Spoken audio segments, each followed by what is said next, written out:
Happy Easter, everyone.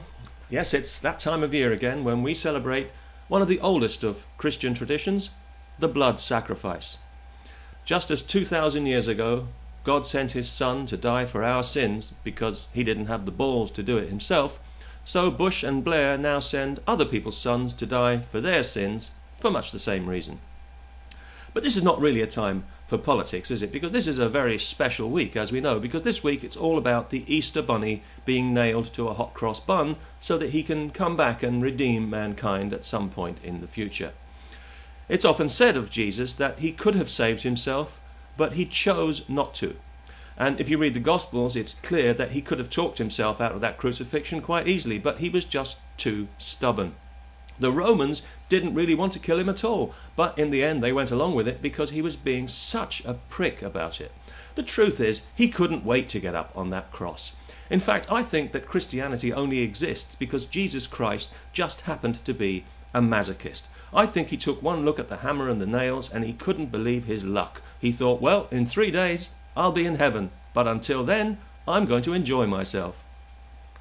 Now, this, of course, is just a theory. I want to emphasize that because nobody knows what really happened. The Gospels themselves are not eyewitness accounts. The evangelists never made it to the crucifixion. Couldn't get tickets, I guess. Once they knew that Mel Gibson was coming, I'm sure everybody wanted to be there.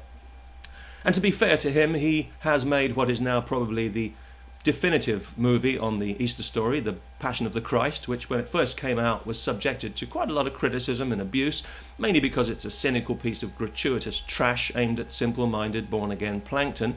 And for this reason, though, it made a lot of money. So now some Hollywood studios get a panel of Christians to vet their movies before release just to make sure that they won't offend any ignorant born-again shit-kickers who might happen to be watching. The future looks bright for American culture, wouldn't you say? I wonder if years from now we'll look back and say, poor America, it could have saved itself, but it chose not to. As for Jesus himself, well, every day for the last 2,000 years he's been on the verge of coming back to redeem us all, but he hasn't actually shown up yet. And to be perfectly honest with you, I'm not a bit surprised. I mean, put yourself in his position. Would you come back if you were him? I wouldn't, but then I wouldn't have come in the first place, so I might be the wrong person to ask. The only thing that bothers me about all this is that when Jesus does arrive to dispense his particular brand of justice, he's only going to save the people who believe in him, and the rest of us, the non-believers, will be consigned to the eternal flames of hellfire. But where's the justice there? Whatever happened to do unto others as you would be done by? Or is that all being quietly forgotten now?